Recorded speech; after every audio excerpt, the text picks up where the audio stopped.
Good morning, dear students. How are you? We hope all of you are fit and fine and you are enjoying our lecture series.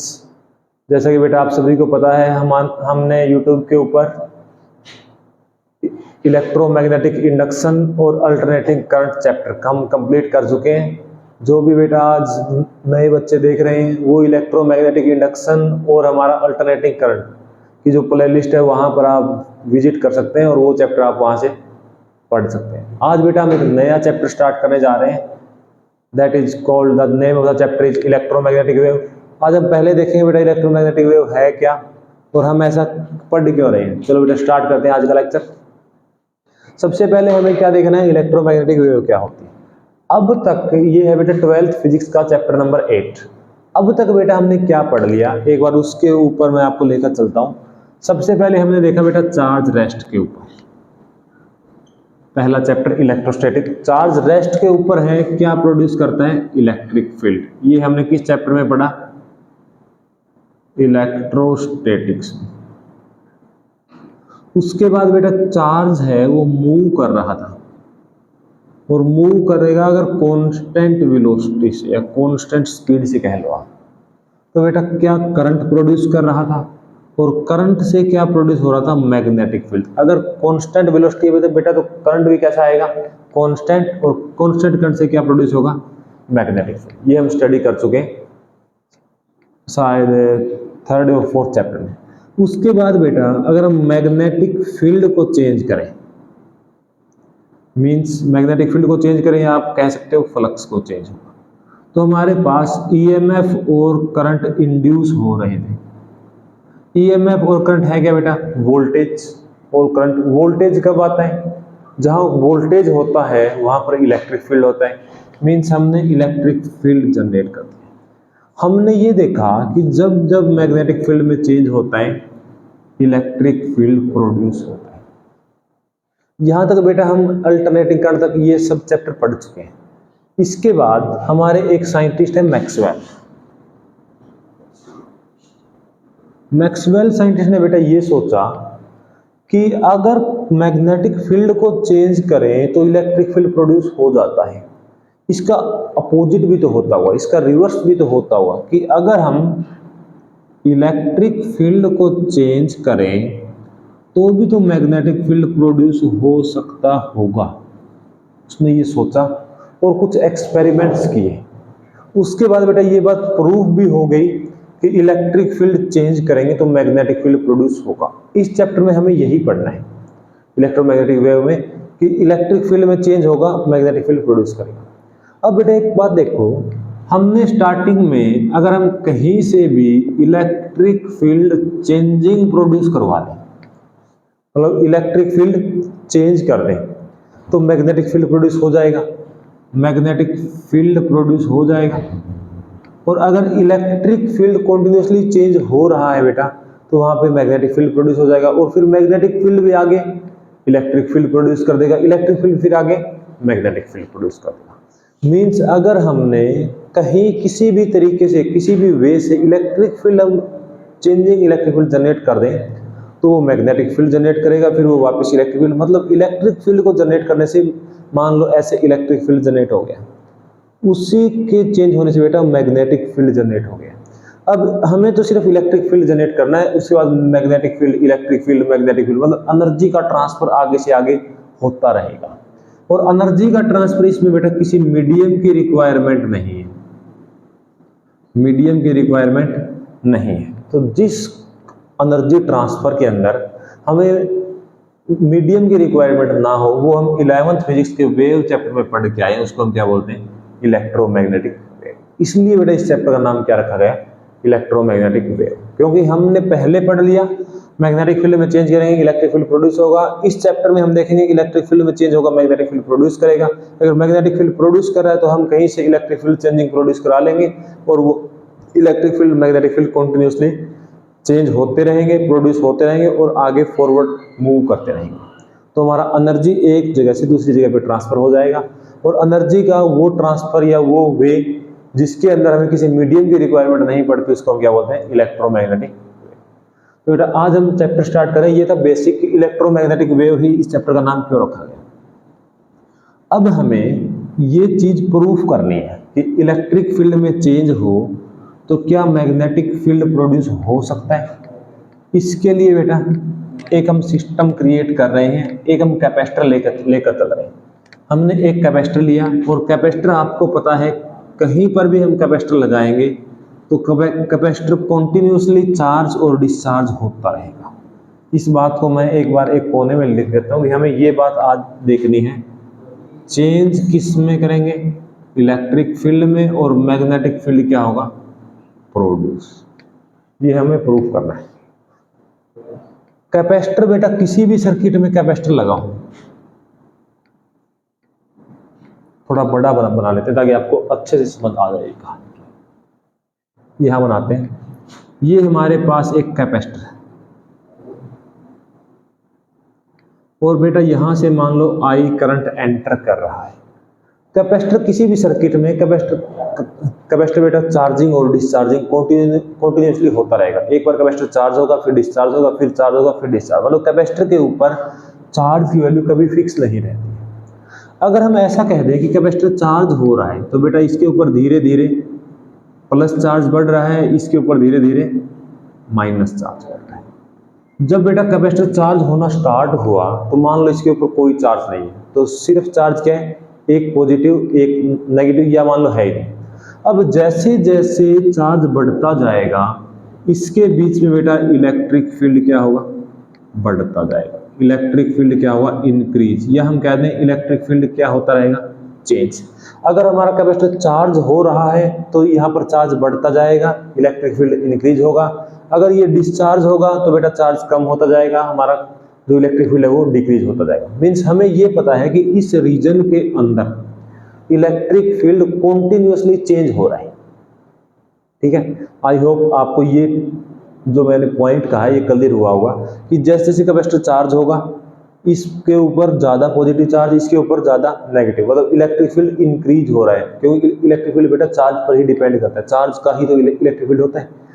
अगर हम इसको decrease करेंगे मतलब इसको discharge करेंगे तो यहाँ चार्ज कम हो जाएगा, यहाँ भी चार्ज कम, तो इलेक्ट्रिक फील्ड कम। मतलब हम ये कंक्लूड कर सकते हैं कि कैपेसिटर की दोनों प्लेट्स के बीच में इलेक्ट्रिक फील्ड कॉन्टिन्यूसली चेंज होता रहेगा। ठीक है, अब बेटा ऐसे समझो यहां पर आई करंट एंटर कर रहा है, हमने एक केसीएल लॉ पढ़ा हुआ है, किरचॉफ करंट लॉ, आप सबने पढ़ा हुआ है। किरचॉफ करंट लॉ क्या कहता है कि किसी एक पॉइंट के ऊपर, आपको रिवाइज करा देते हैं, ये मान लो I1 I2 I3, आगे गए दो पार्ट में I4 और I5, तो sum of incoming current will be equal to sum of outgoing current. जितना करंट इस एक पॉइंट के ऊपर, नोड के ऊपर, जंक्शन के ऊपर जितना करंट आएगा उतना करंट आगे चला जाएगा, इसके ऊपर कोई चार्ज रेजिस्ट, मतलब कोई चार्ज इसके ऊपर रुकेगा नहीं। ठीक है, अब इसको हम ऐसे लिख दें, I incoming will be equal to I outgoing, या कह दो नेट इनकमिंग करंट और नेट आउटगोइंग करंट हमेशा क्या रहेगा, इक्वल रहेगा। एक चीज देखो, अब इस पॉइंट के ऊपर बेटा आई करंट आ तो रहा है, मतलब आई करंट इस पॉइंट के ऊपर बेटा कितना करंट आ रहा है, आई, लेकिन आगे तो करंट नहीं जा रहा। मींस ये हमारा केसीएल कैपेसिटर के केस में फेल हो जाता है।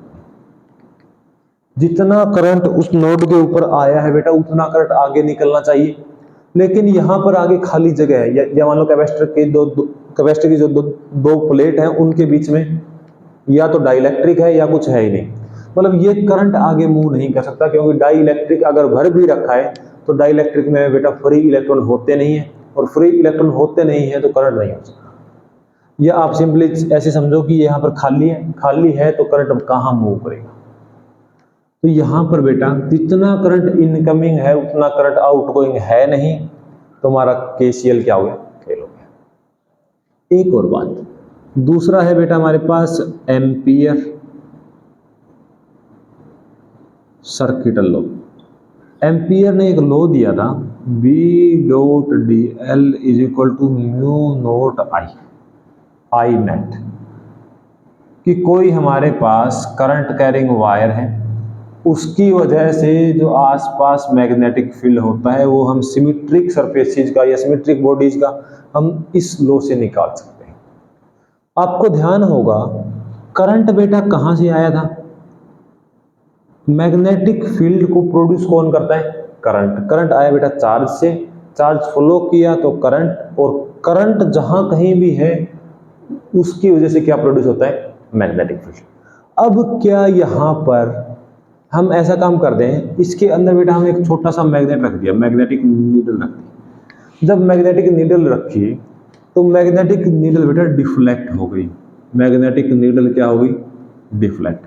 अब अगर कोई मैग्नेट डिफ्लेक्ट हो रही है मींस उसके खुद के मैग्नेटिक फील्ड के अलावा कोई दूसरा मैग्नेटिक फील्ड प्रेजेंट है। क्योंकि बेटा कोई मैग्नेट कब डिफ्लेक्ट होती है? जब वहां पर दो मैग्नेटिक फील्ड होते हैं, एक उसका खुद का मैग्नेटिक फील्ड और एक दूसरा मैग्नेटिक फील्ड, जिसकी वजह से वो अट्रैक्ट या रिपेल होकर डिफ्लेक्ट हुई। अब बेटा यहाँ पे डिफ्लेक्ट हुई है मतलब इस रीजन में मैग्नेटिक फील्ड प्रेजेंट है। लेकिन यहां तो ये होता है कि अगर करंट है तो मैग्नेटिक फील्ड है, करंट नहीं है तो मैग्नेटिक फील्ड नहीं होगा। अब यहां पर बेटा करंट तो है नहीं, मैग्नेटिक फील्ड प्रेजेंट है, मींस इसके ऊपर भी आफत आ गई, ये भी अब फेल होने के पास आ गया। मींस अगर यहां पर हम देखें कैपेसिटर के अंदर की बात करें, कैपेसिटर के दोनों प्लेट के बीच की बात करें, तो हमारे पास क्या हो रहा है? केसीएल और एम्पियर सर्किट लोग फेल हो रहे हैं। अब बेटा कोई भी रूल है, क्या अर्थ अपने द्वारा बनाए गए किसी रूल को वोलेट होने देगी?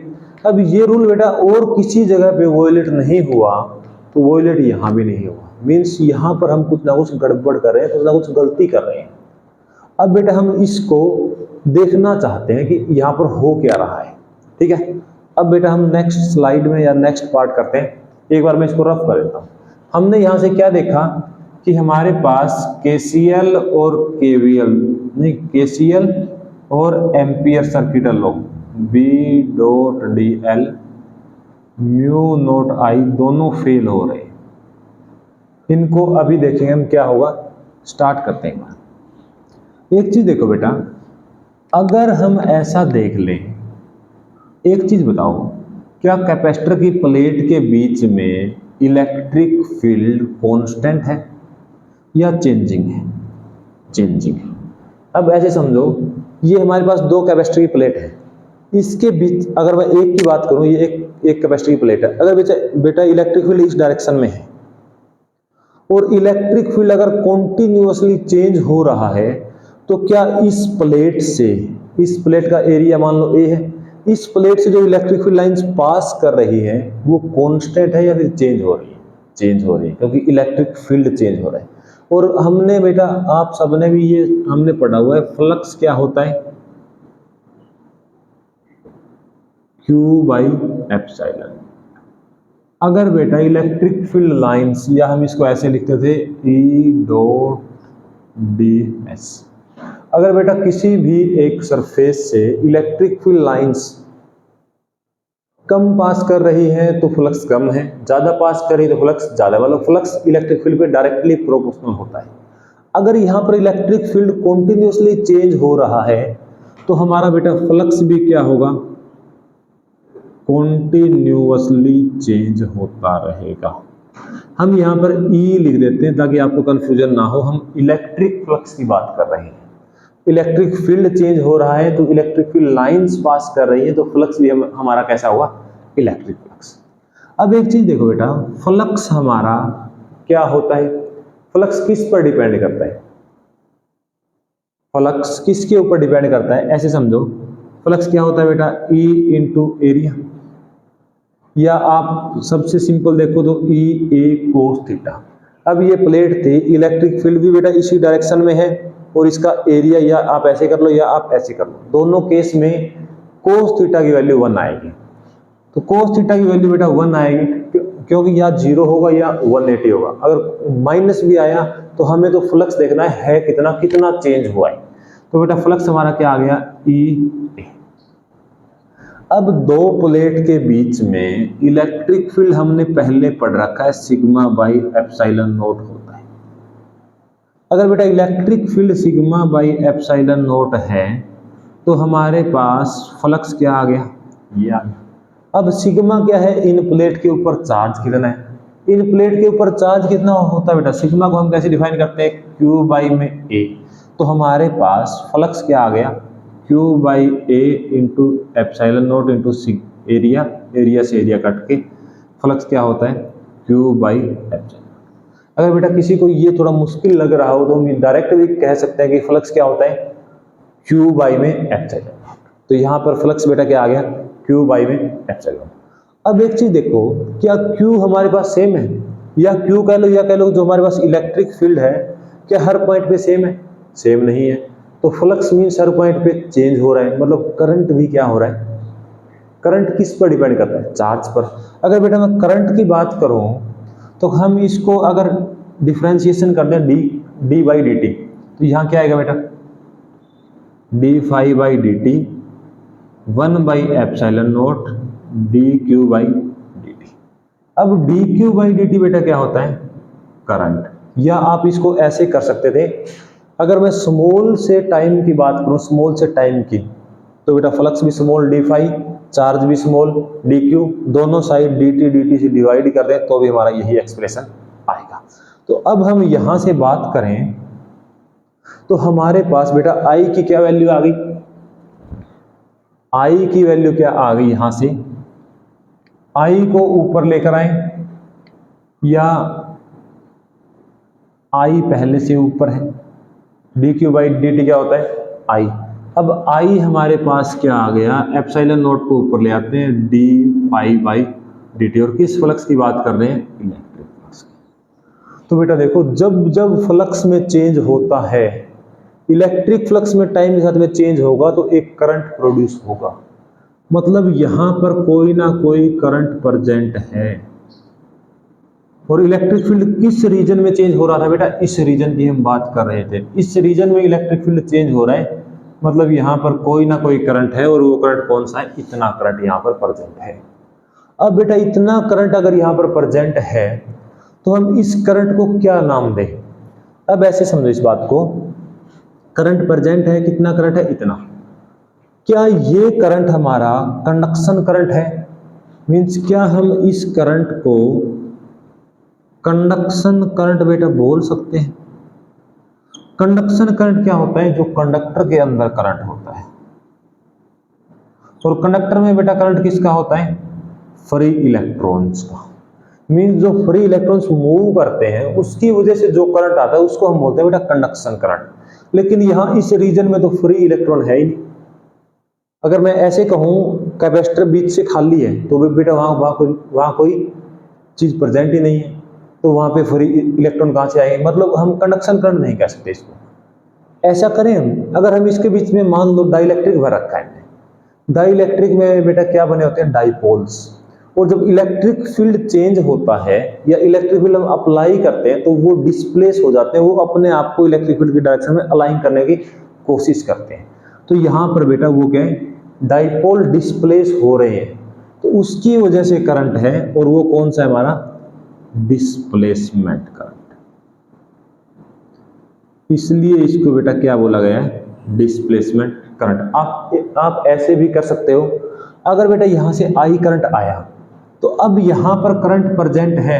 अगर मैं एक सेकेंड, अगर मैं यहां से ये करंट दिखाऊं बेटा, यहां भी करंट प्रेजेंट है, लेकिन वो कौन सा करंट प्रेजेंट है, डिस्प्लेसमेंट करंट। हमने इसका नाम रख दिया डिस्प्लेसमेंट। अब ऐसे समझो, एक्चुअल में है वही करंट। अगर ये करंट बेटा 10 एम्पियर है तो ये करंट भी क्या रहेगा, 10 एम्पियर। मतलब है तो कंडक्शन करंट के इक्वल ही, लेकिन एक्चुअल में वो कंडक्शन करंट ना हो, कुछ और है, उसने कंडक्शन करंट को रिप्लेस कर दिया है। मतलब इसलिए भी हम इसको बोल सकते हैं डिस्प्लेसमेंट करंट। मतलब ये रिप्लेसमेंट है कंडक्शन करंट की और उसी के बराबर है। तो हम कह सकते हैं बेटा या आई डी इक्वल टू आई सी। अब देखो, अब यहां पर जितना करंट आया उतना करंट आगे चला गया, मतलब केसीएल अब हमारा वैलिड हो गया। और दूसरा, अब यहां पर करंट है तो मैग्नेटिक फील्ड है, इसलिए डिफ्लेक्ट हुआ है। मतलब ये दोनों लॉ भी अब फेल नहीं है, अब ये सही है। मींस जो मैक्सवेल ने सोचा था कि इलेक्ट्रिक फील्ड में चेंज करवा दूं मैग्नेटिक फील्ड प्रोड्यूस हो जाएगा, तो वो बेटा रियलिटी में हो रहा था। ठीक है, तो आई होप आपको ये चीज समझ आई होगी। अब एक चीज देखो, इस करंट को हमने क्या बोला बेटा, डिस्प्लेसमेंट करंट, और डिस्प्लेसमेंट करंट की वैल्यू क्या आएगी, I D epsilon naught D phi E by, तो इसको हमने क्या बोल दिया, डिस्प्लेसमेंट करंट। अब एक और काम करते हैं हम, क्या ये हमारा हर केस में वैलिड है? कैपेसिटर के केस में बेटा ये फेल हो गया था, तो हमने एम्पियर सर्किटल लॉ को मॉडिफाई कर दिया। हमने क्या किया, एम्पियर सर्किटल लॉ को मॉडिफाई कर दिया। किसने किया, मैक्सवेल ने। तो इसको बेटा एम्पियर मैक्सवेल लॉ भी बोलते हैं, या आप कह सकते हो modified ampere circuital law. Means क्या बोलेंगे इसको, मॉडिफाइड एम्पियर सर्किटल लॉ। पहले क्या था, B dot D L mu naught I. ये बेटा कैपेसिटर के बाहर तो सही था, कैपेसिटर के बाहर हर जगह पे प्रूफ होता था, लेकिन कैपेसिटर के अंदर देखा तो ये फेल हो गया। इसलिए बेटा ऐसा किया गया, B dot D L mu naught I को हमने बोल दिया कंडक्शन करंट, मतलब जो बाहर करंट है वो क्या है, कंडक्शन की वजह से है, तो आईसी प्लस जो अभी हमने आईडी निकाला epsilon naught D phi by D T E, epsilon naught D phi E by में, तो ये है बेटा। या आप इसको ऐसे बोल दो, बी डॉट डी एल क्या हो गया, mu naught I C plus I D, मतलब ये क्या है, टोटल। तो ये बेटा मॉडिफाइड। अब ये किसी केस में गलत नहीं होगा, मतलब किसी केस में ये ऐसा नहीं होगा कि फेल हो जाए। अगर हम बाहर की बात करें तो बाहर बेटा डिस्प्लेसमेंट करंट नहीं है, तो ये जीरो। अंदर की बात करें तो हमारे पास कंडक्शन करंट नहीं है, आईडी और कंडक्शन करंट इक्वल किसके, डिस्प्लेसमेंट करंट। तो यहां से बेटा अब ये हमारे पास हर केस में वैलिड रहेगा, तो इसलिए इसको बोल दिया मॉडिफाइड एम्पियर सर्किटल। तो ये था बेटा हमारा टॉपिक। हमने कहां से स्टार्ट किया कि इलेक्ट्रिक फील्ड में चेंज करें। अब देखो बेटा, जैसे जैसे कैपेसिटर चार्ज डिस्चार्ज हो रहा है, इलेक्ट्रिक फील्ड इस रीजन का कॉन्टिन्यूसली चेंज हो रहा है, कॉन्टिन्यूसली चेंज हो रहा है, तो वो वहां पर एक करंट प्रोड्यूस कर रहा है, उसको हमने क्या बोल दिया, डिस्प्लेसमेंट करंट। और डिस्प्लेसमेंट करंट है तो वहां पे मैग्नेटिक फील्ड प्रोड्यूस होगा। इसलिए जो मैक्सवेल ने जो सोचा था कि अगर हम ऐसा कर दें, इलेक्ट्रिक फील्ड को चेंज कर दे तो मैग्नेटिक फील्ड प्रोड्यूस हो जाएगा, वो बेटा रियलिटी में होता है, और इसके द्वारा प्रूफ भी। और इसका बेटा एक हम प्रूफ भी पढ़ेंगे क्यों होता है, कैसे होता है। ठीक है, तो आई होप आपको ये टॉपिक क्लियर हुआ होगा, डिस्प्लेसमेंट करंट। तो बेटा डिस्प्लेसमेंट करंट के न्यूमेरिकल आपको ट्राई करने, और बेसिक और थ्योरी हमने करा दिया है। I hope you have enjoyed a lot. Okay, thank you so much. Have a nice day. Keep watching, keep subscribing. Okay, thank you so much beta. Have a nice day.